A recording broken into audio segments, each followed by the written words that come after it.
Hi everyone, I'm Suma and here's JC Gordan, the founder of the Grail Academy of Higher Consciousness, which was started as a result of the download he received during his near-death experience.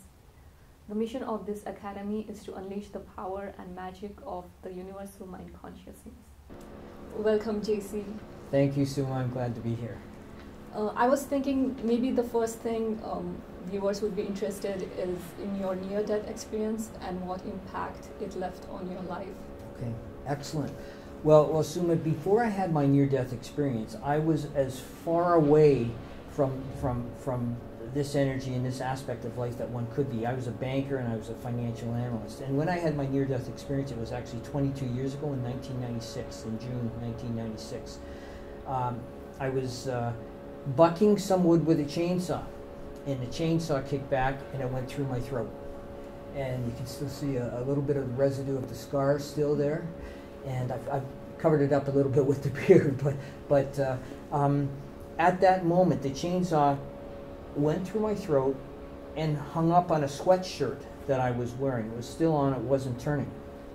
But at that moment, I intuitively heard an inner voice that said, "Everything's okay, I have a purpose for your life."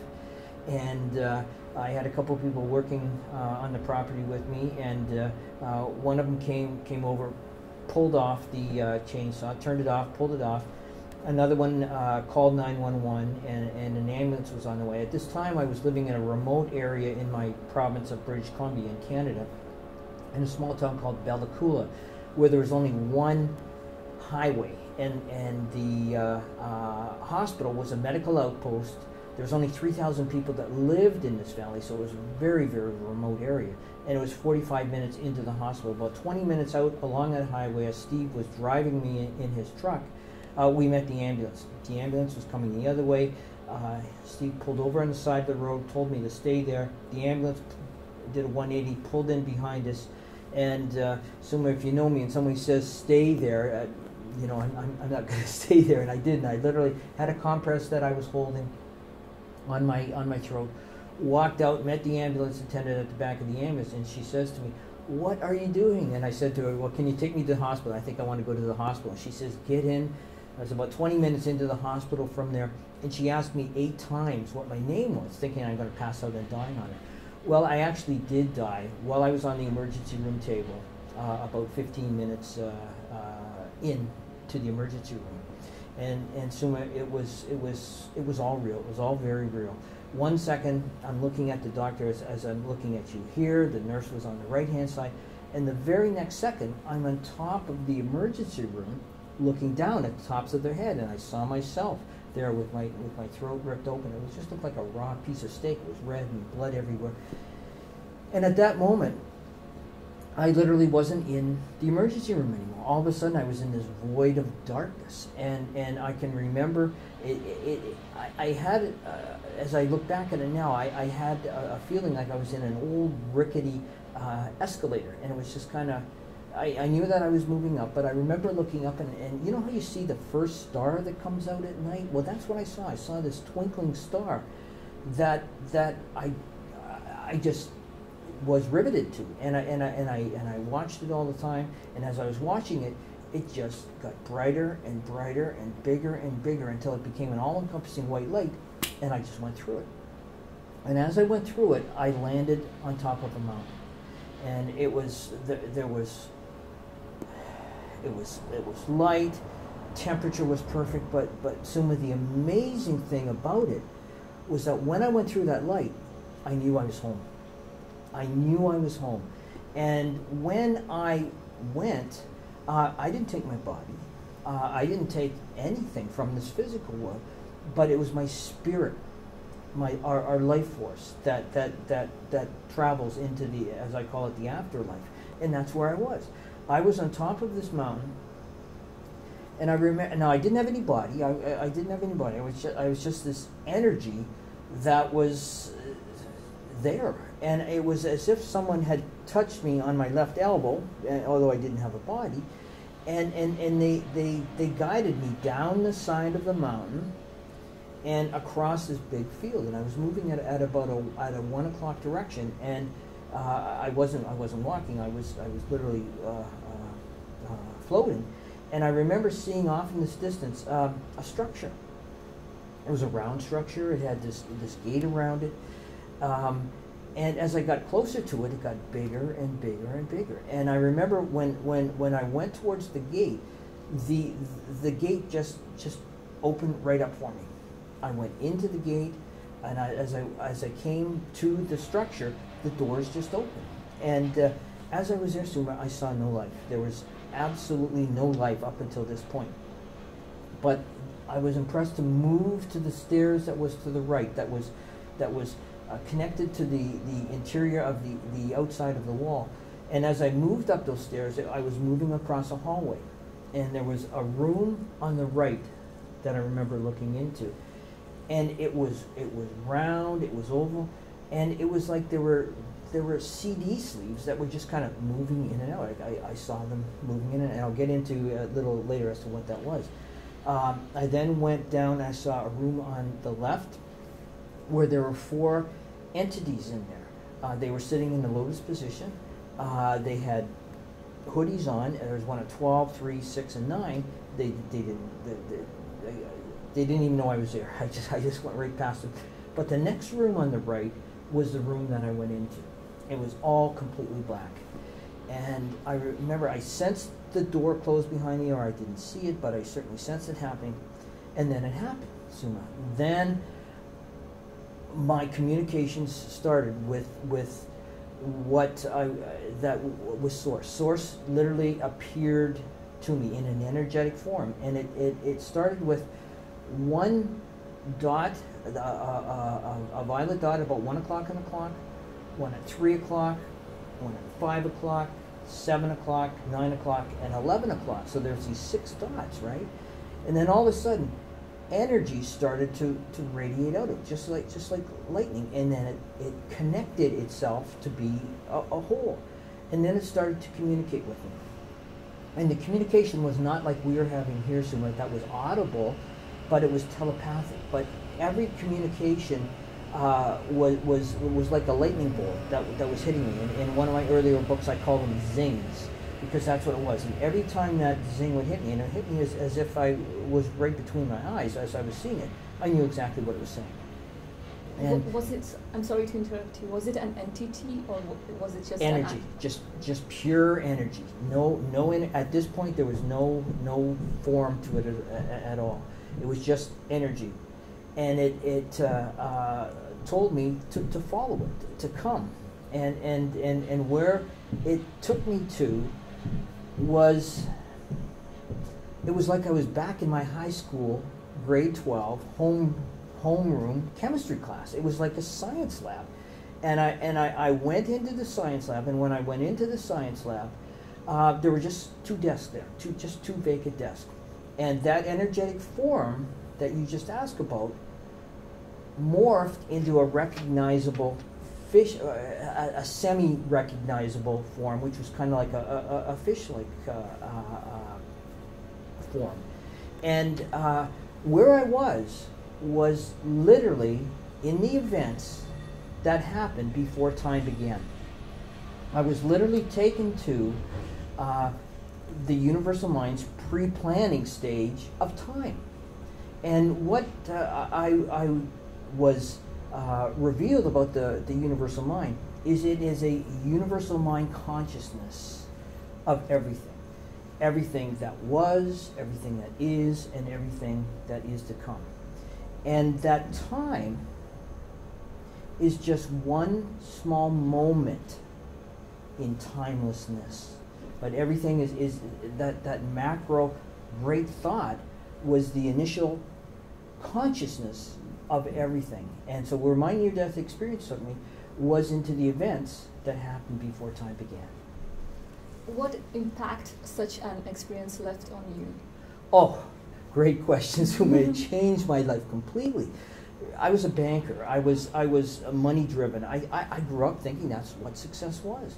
But when your energy, your life force, your spirit moves to the afterlife, it doesn't take any of that with you. All of that doesn't mean anything. And I came back from that knowing that the universal mind had just revealed to me, it's totality of everything. And that time is just one small moment of that. And that one small moment, specifically what it was, is the conception and the gestation of its universal mind fetus. In other words, the impact absolutely changed my life. Prior to dying, I was as left-brained as one could be. I was a banker, I was a financial analyst, and grew up with that mindset that is what success is. And after I had my near-death experience, I didn't take anything over there. I didn't take a car, I didn't take my clothes, I didn't take a bank account, I didn't take anything except my spirit, my life force, which is used to this journey. And Suma, it completely changed me, because although I was only dead for 2 to 3 minutes in time, it felt like, because I was in timelessness, it felt like I was there for months and months and months. And when I came back, for the first week, I couldn't sleep, Suma, because I knew the profundity of what was downloaded, the predestined great thought of everything, and how time, the moment of time, fits into that totality of everything.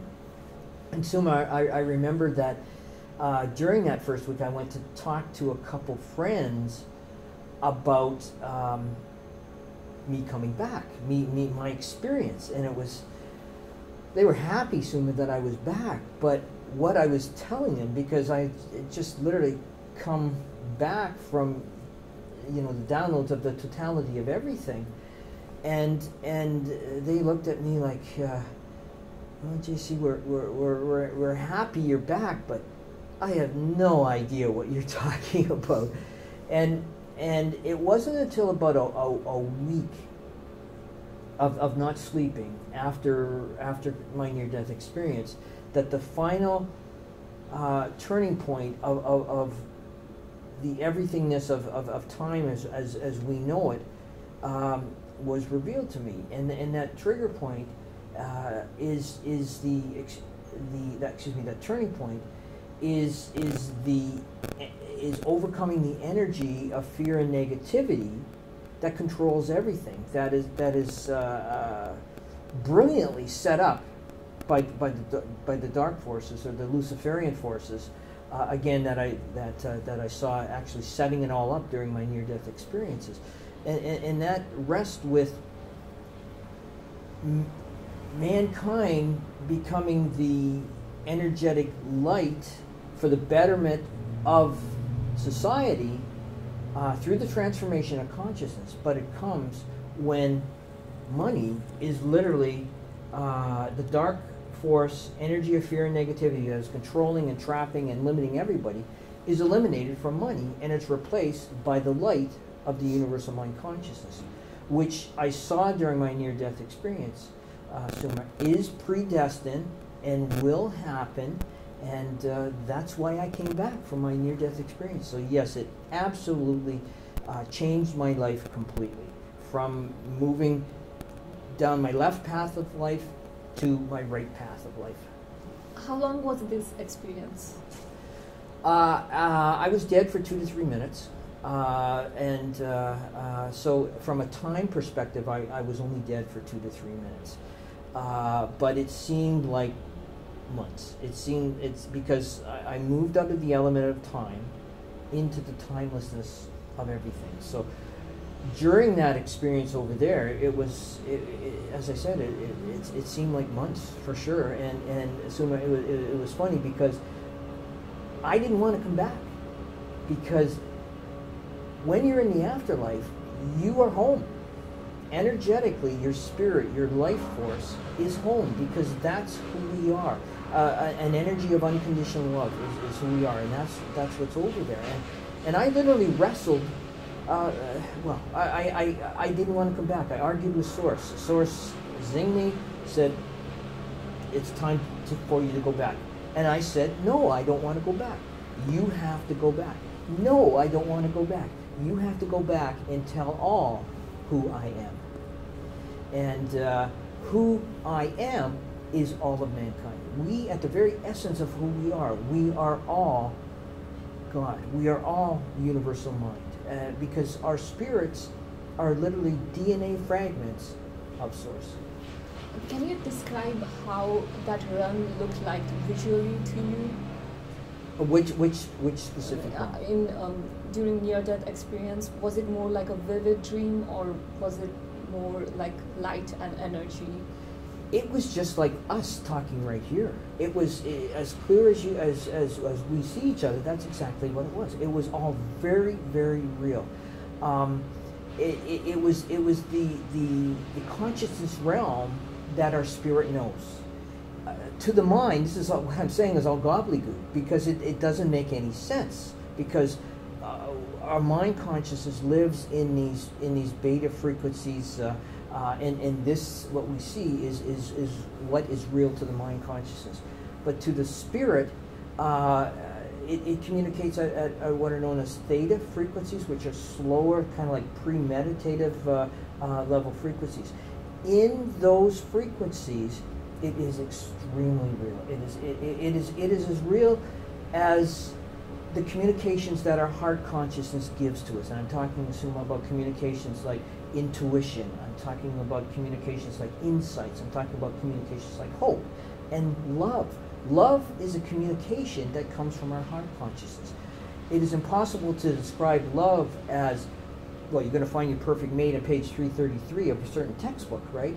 Love is a feeling. Love is an emotion. And if I could describe what that experience was, it was a feeling and an emotion that was brought to life. You have interviewed a lot of people who had such experiences.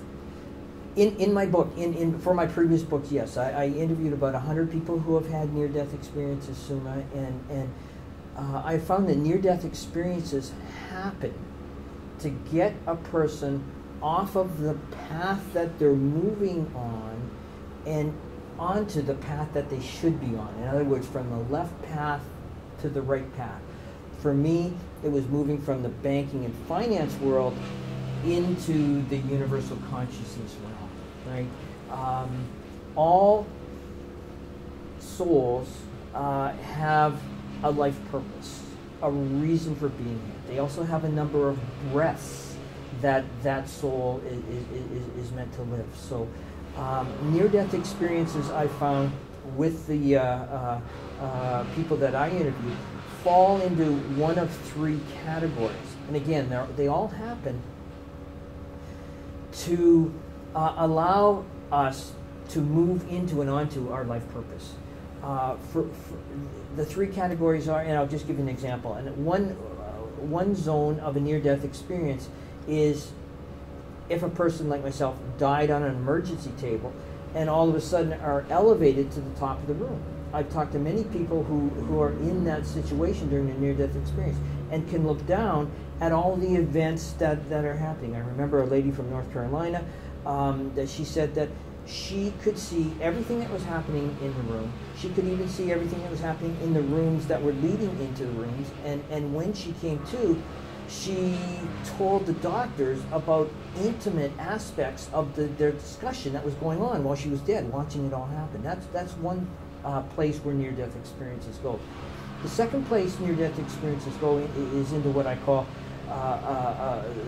the void, which is everything from a person leaving that emergency room to the edge of the universe. And science quantifies that distance at the speed of light to take 46 billion light years to get to. That's the void. Many people I interviewed who had near-death experiences got to that stage. Some were at the entrance to the light. Some were at the early beginnings of that journey. But they were interrupted during that journey and given the choice to carry on or to go back. And the ones that come back that's the second level. The third level of near-death experiences, like myself, are ones that go through the light, go and have a journey and their experience in that element that has been predestined to be profound enough for them to change their path from the left to the right. Now, my near-death experience took me one step beyond that and it literally took me to the events that happened before time began, and it revealed, the universal mind revealed itself, plus its reason for everythingness. Or when I say everythingness, I'm talking about consciousness. Its reason for consciousness from the perspective that created the great thought of consciousness. A lot of people who have near-death experiences, they speak about life review. Yes. Is that something you experienced? No, I did not have a life review. I did not have a life review at all. I had no life review. No. What are some of the common... Suma, that's a great question. The commonalities of all near-death experiences are that their mind consciousness stops, and their spirit or life force or energy leaves the body. It literally leaves the body, which is what it does at death. Except at death, it takes the soul back into the afterlife. But the commonality is that from an energetic essence perspective, a person leaves their body and lives that time in their heart consciousness zone. It lives in the frequencies of theta and not beta. So everyone who has a near-death experience will experience that. And is it possible that there is still some personality left during that experience? Some people may carry some of their religious beliefs or cultural beliefs. Not at the time that they're dead, because all of those beliefs are mind consciousness. I don't want to say the word indoctrination, but mind consciousness beliefs, Suma. And when we die and travel to where it is we're supposed to travel, none of that is involved in our consciousness. It is just literally our spirit, our energy, our life force, which is a DNA fragment of source that travels. So all of those beliefs are no more at that time during a near-death experience. And there are some researchers who also talk about how such experiences can be induced in your brain using chemicals like ketamine or DMT. What are your thoughts on that? Well, moving into the afterlife or moving out of your body is just that, moving out of your body. So that if some of these helpers induce an event like that or trigger an event like that, from my perspective of the universal mind consciousness as it was revealed to me, that is not the same as a near-death experience. Absolutely not, because there is no mind in near-death experiences. So near-death experiences are not necessarily like psychedelic experiences, or sometimes you could have those. Well, that's the beauty. That's a great question, Sima. Near-death experiences are individual to everybody. Again, part of the Great Thought's predestination to help us, the person who has the near-death experience, to change from moving down the left path to the right path. That's the purpose of near-death experiences, to wake up and get back on, discover and get back on your life's purpose. Not from a mind consciousness perspective, but from a spirit consciousness perspective, from a heart consciousness perspective. Why is it that most of the people who have near-death experiences, they usually don't want to come back? Like me. Because the energy that is on the other side is the universal mind's unconditional love, which at the very essence, in the core of who we all are, is who we all are. At the very essence and core, that is who we all are. So the reason why people don't want to come back, Suma, is because we're home. It feels so good to be home again. To the spirit, where we are living now in this element of time, quite frankly, it's hell. Home is in the afterlife. Home is back home, being connected and one as the universal mind and in the universal mind's unconditional love, which only exists on this planet in our spirits, inside, not outside. You have also spoken a couple of times at IANS. Yes. And they have been doing a lot of research on near-death experiences. Yes. Where do you think it's all leading towards? Well, IANS is a great outlet for many people, because IANS is the International Association of Near-Death Studies, and that is exactly what they do. For decades now, they have studied near-death experiences, and all near-death experiences are different. As I mentioned, there are the three zones that they go in. Either they stay in time, they move into the void of time, or they move into the afterlife. And that's what IANS does. It studies near-death.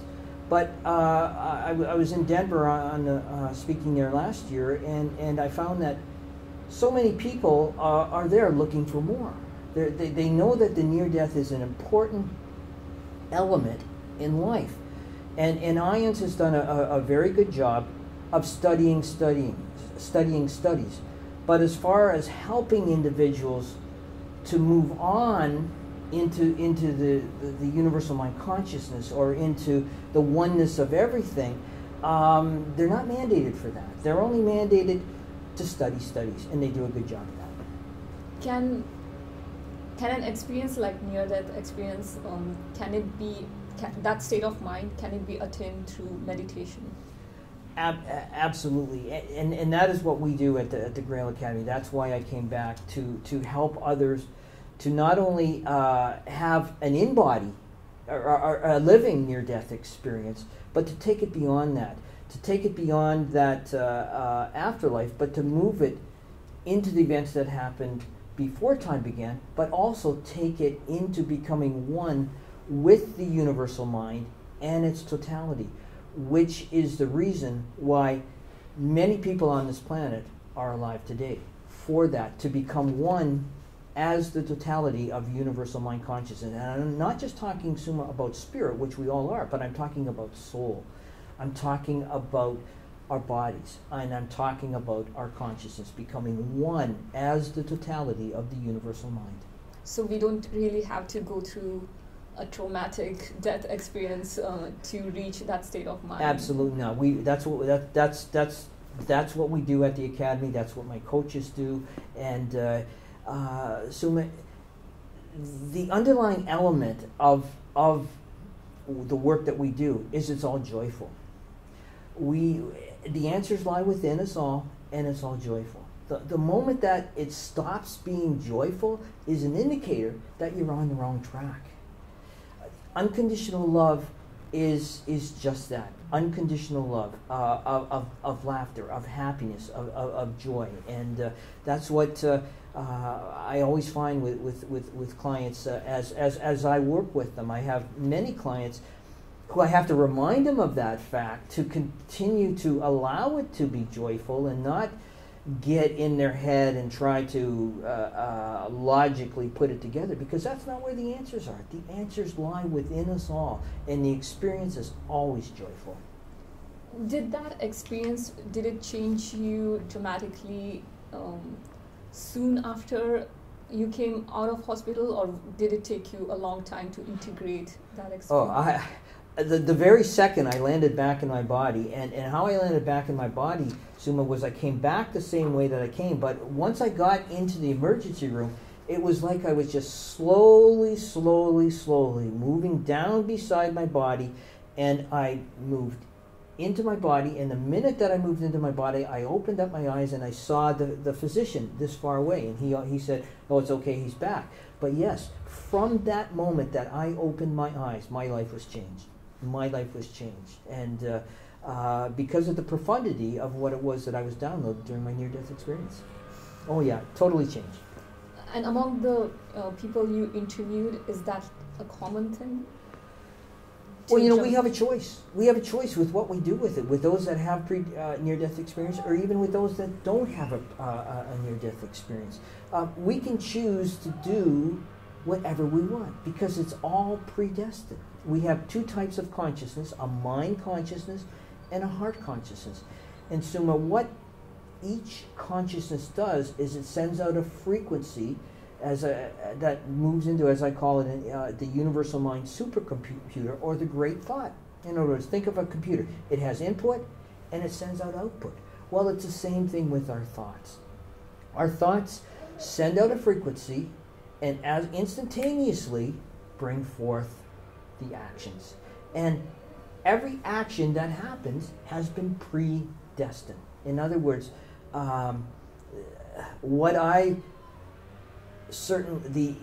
one of the most defining moments of my near-death experience was that we can't do anything wrong. That's going to be that may sound a little radical to your viewers, but everything is predestined. Everything will work out the way that it's supposed to, and that was, to me, the most overwhelming aspect of the universal mind's unconditional love, was that the essence of it has left it to us to choose how time ends, how this moment of time will become one with the timelessness of everything. It's our choice. We are actually going to make it happen or we're not, but it's our choice. This experience led you to start the Grail Academy. Can you share a little bit about their mission and what it means? Well, we're just transforming consciousness, very simply. We just transform consciousness to allow us to become one with the totality of the universal mind consciousness.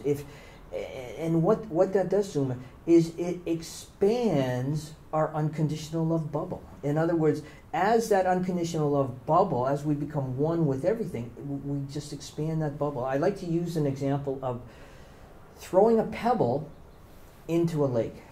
If we throw a pebble into the lake, that pebble drops deeper and deeper, right? But on top of the water, it ripples out. And that's exactly what the universal mind's unconditional love does to an individual as they start to transform their consciousness into that universal mind totality. It's like that pebble falling deeper and deeper, and as it falls deeper and deeper, we become more as one with the universal mind in its totality. But at the same time, Suma, the universal mind's unconditional love ripples out of our eyes, literally ripples out of us and touches all of mankind in the way that it's supposed to. Have you ever seen, Suma, the energy that comes out of a newborn's eyes? That happens because that newborn has just come out of its oneness with the universal mind, right? As the universal mind. And that's the twofold aspect of what universal consciousness does. We become one with it, and it ripples out that universal mind unconditional love to mankind. In your book, I've noticed you go in depth describing some of these concepts. And one of the things that you described is about horizontal time and vertical timelessness. Right. If you could elaborate more on that and what it means. Excellent. I would love to, Suma. Horizontal time is the plane that we live in when we remain in the beta frequencies, when we remain in mind consciousness, the treadmill that we're on, the limitations that we're on, the pain, the aging, the stress, the disease that ultimately leads to death. That is what horizontal consciousness is. Vertical consciousness is the growing of universal mind consciousness, of becoming more as being one with the totality of what universal mind consciousness is. So that's the difference. And you also talk about merging of time. Great question. Great. This is the essence. These are great. Mm-hmm. Yes. The beginning of time has been known amongst mankind in two ways. Science calls it the Big Bang. That happened 13.75 billion years ago. Religious books call it in the beginning. Suma, it's the same point. It is the same initial spark of life. And what that initial spark of life was the conception of the universal mind fetus. And again, during my near-death experience, Suma, not only was I in the events that happened before time began, I was literally in that conception of life, of, as science calls it, the Big Bang, as religious calls it, in the beginning. I saw those initial moments happening during my near-death experience. And what the mind understands events to be from that point is in a forward velocity perspective. In other words, tick-tock, tick-tock, tick-tock, that direction.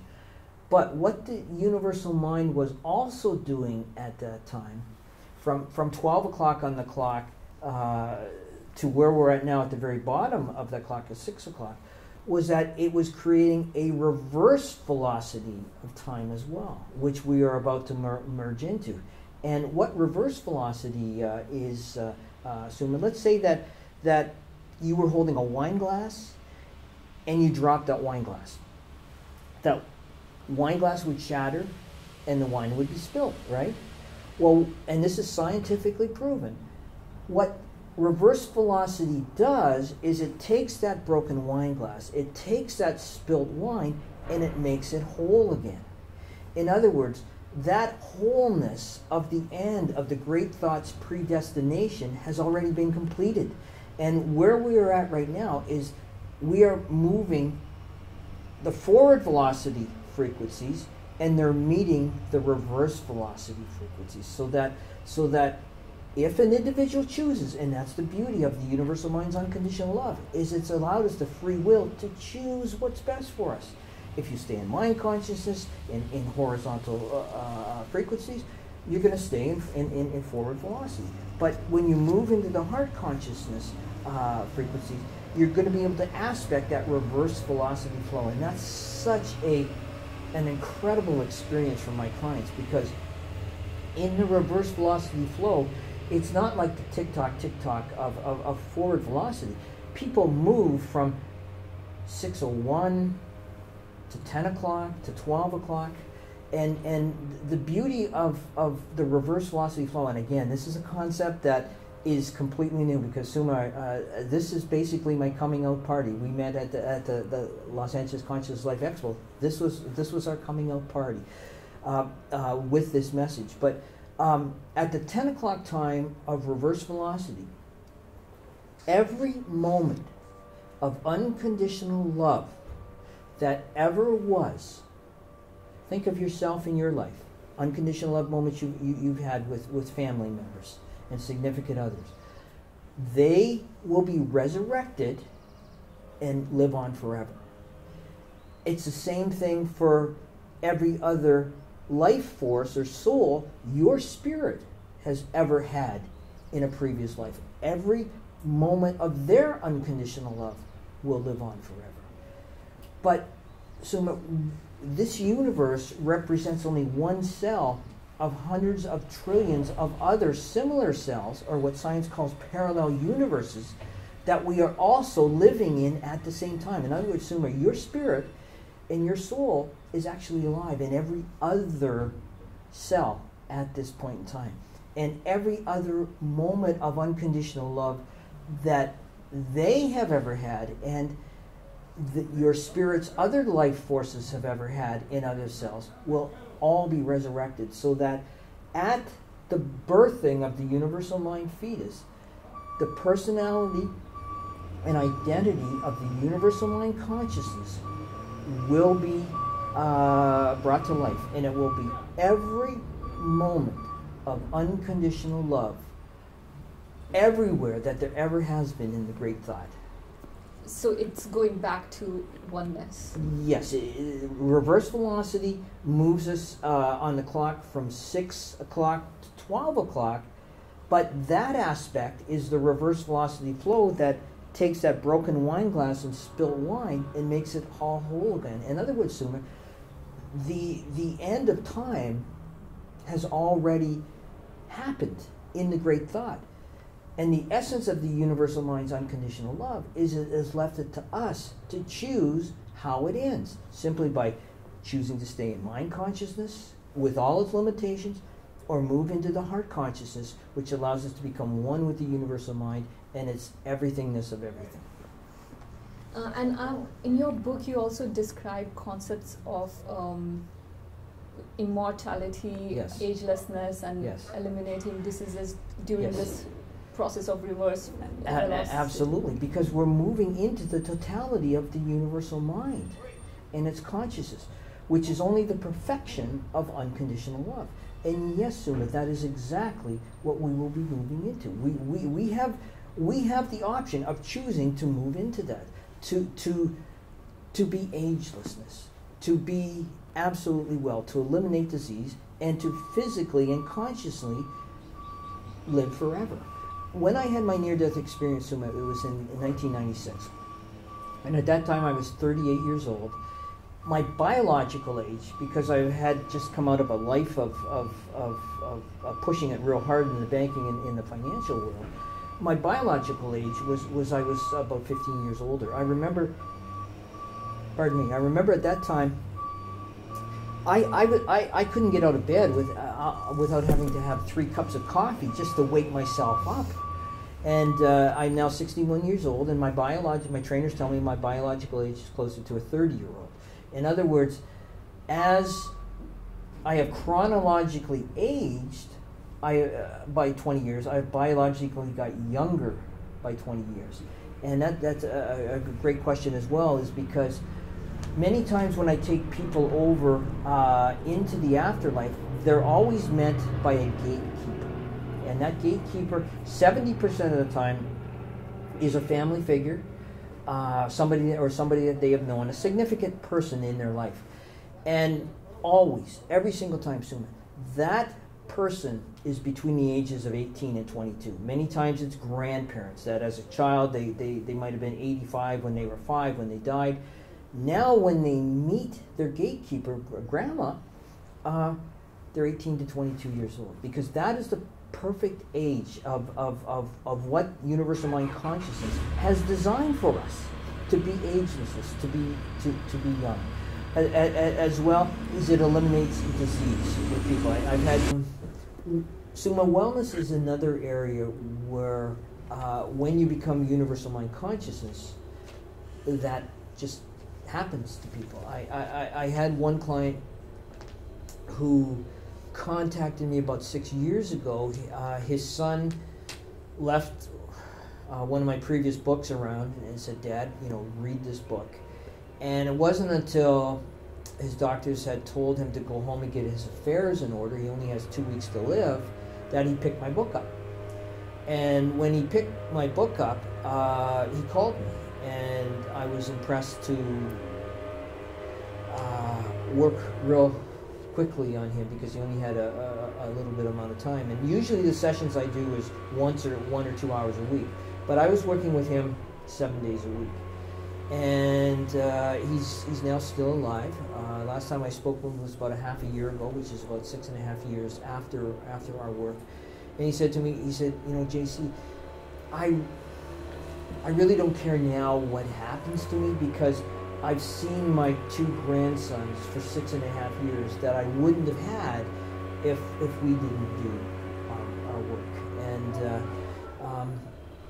I had another situation contact me, maybe going back about 8 years ago now, where a lady, again, read one of my books, contacted me, and she was very unique, because when she spoke, Suma, her words were very, very, she's very, very soft-spoken. And when she spoke, she only give like 2 or 3 word answers at a time. And I later found out that she's an heiress, and that she was an only child. Her parents wanted a male, and they got a girl. And she grew up, she can remember from her very earliest times that she grew up knowing that the only reason that she was here on this planet was to maximize the family estate. And I remember one time she was so distraught because she lost a quarter point on a 90-day investment, and lost millions of dollars for the family estate. And but anyways, when I took her over into the afterlife, and again, I couldn't hear this, but I could only hear her speaking. Her gatekeeper was her father, who had told her You're never going to have any friends. If anybody befriends you, it's only because they want to steal away your money. So just maximize the family estate. That's all. That's all you're here. And again, I found out afterwards the work that I was doing with Suma that she was suicidal, and she said to me that if we hadn't met, she probably would have committed suicide. But anyway, she met her father on the other side. I didn't hear this, but I knew that had happened. Her father asked her for her forgiveness for doing what he did to her, for putting the pressures on her that were unfair for her. And I remember after the work that I do, I have debriefing sessions with the clients just to go over and move forward in the postscript of the work before our next session. And normally, these sessions with her would last 5 minutes, of which she might say 3 or 4 words. But Suma, this post-session lasted 45 minutes, and I got in 3 or 4 words. Her voice had completely changed. She was talking normally. She had received what she needed in her life, which was forgiveness from her father, who she met during some of the preliminary work that we do with our clients. She is now today, she's married, she's got children, and she's a world-renowned philanthropist. And her life literally changed when she met her father, which was the beginning of universal mind consciousness working through her. But any issue that's not congenital, and what I mean by that, Suma, any issue that is a person is not genetically born with. For example, if someone's born with only one arm, they're not going to sprout another arm, right? The perfection of the universal mind consciousness for life is what your DNA markers are, right? But that's what happens. Disease will eliminate, and we are agelessness. We are well, and the perfection of the universal mind for all final life experience souls is for us in our totality, a body, consciousness, soul, and spirit, to become one as the universal mind. That is what has been predestined in the universal mind consciousness for everybody. But the beauty of it is, we choose it. You just mentioned about final life experience soul. Yes. What do you mean by that? That's a good question. We all know that we are a consciousness. We all know that we are a body.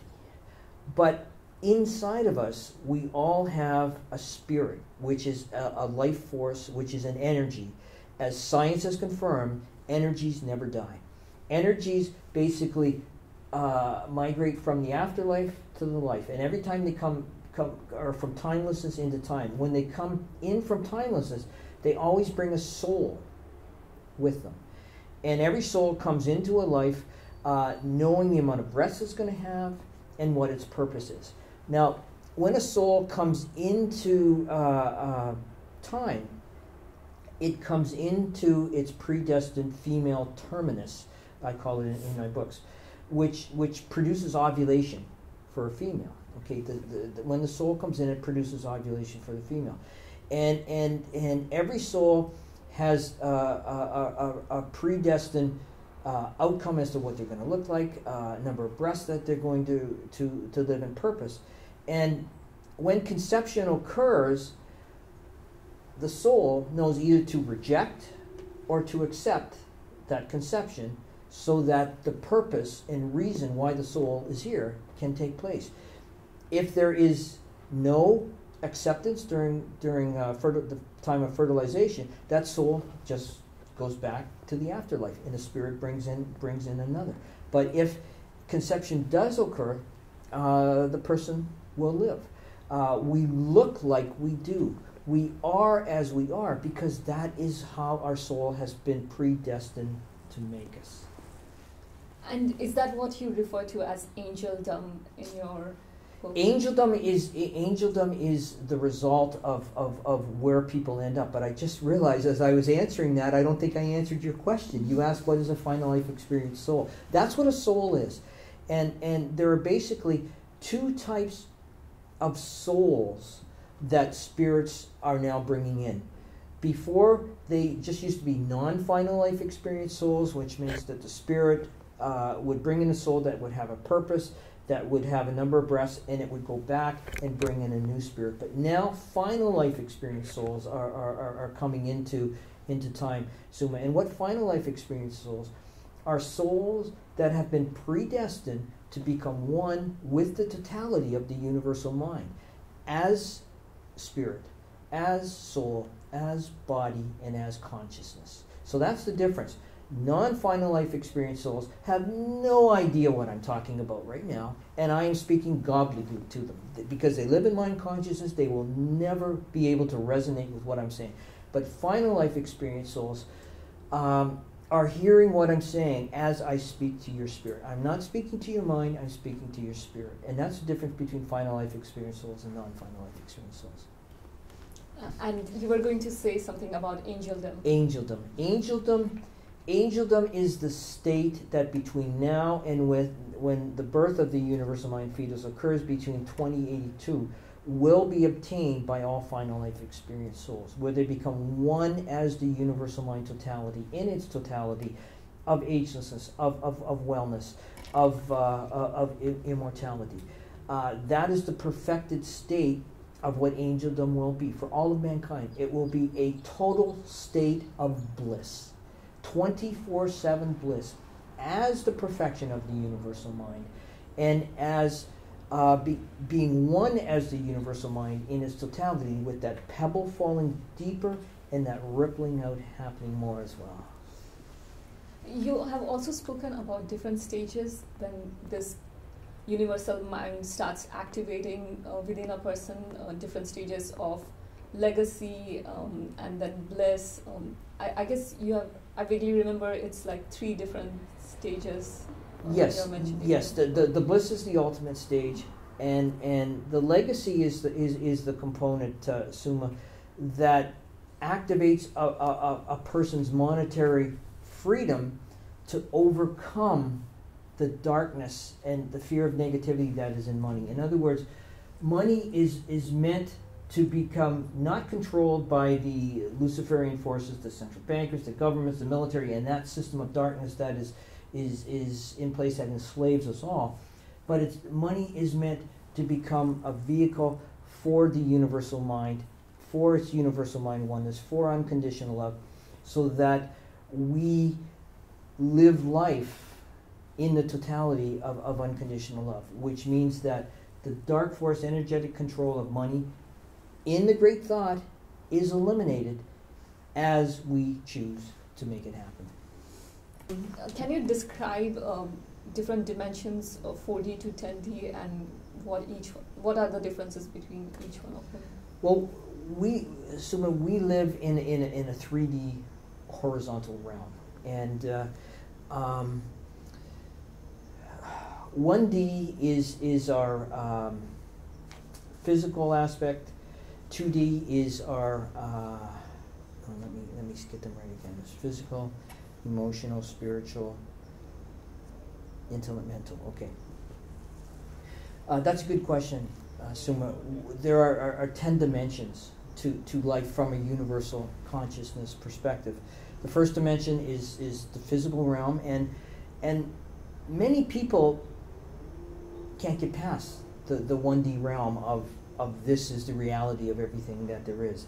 The second dimension is the mental realm, okay, where the mentally logic and consciousness takes over. Most first-time souls live in the physical realm. Unfortunately, they tend to be what society has deemed as sociopaths and psychopaths that have no ability to empathize or feel others. That's all in for them. So that's the 1D. The 2D realm is more of the mental, logical element of our consciousness being. That person lives in mind consciousness. The third element, the 3D world, expands it to include the emotional aspect that comes from our heart consciousness. These are things like hope, as I said earlier, love, intuition, insights, imagination, those inner voices that come to us.